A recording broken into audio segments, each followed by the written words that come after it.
Sanki bir denizdir, derin ve sonsuz.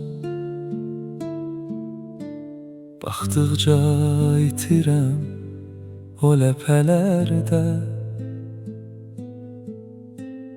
Dünya bir yanadır, mən isə yalqız.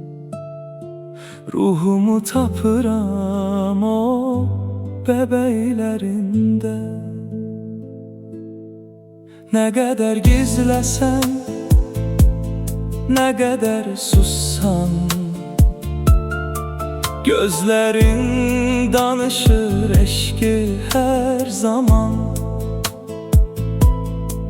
Benim tek limanım, tek pənahımsan. Sensiz bu hayatım olar bir yalan. Ulduzlar utanıp söner belki de, senin o parlayan bakışlarından. İlahi bir nur var bu mübareğde. Hayızım kurtular kış yuxusundan.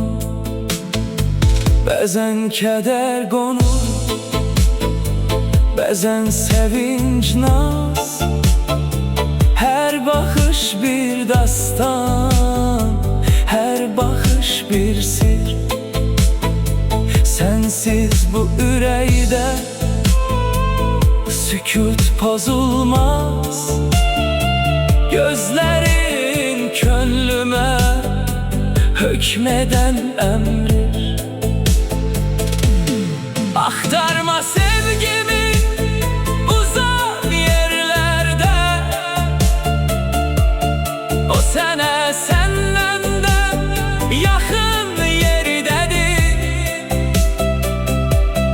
Bağlanıp taleyim kara tellerde. Sevgim her an senin gözlerindedir.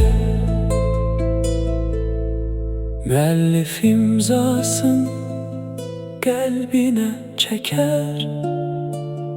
Sözler aciz kalar bu eşkin karşısında.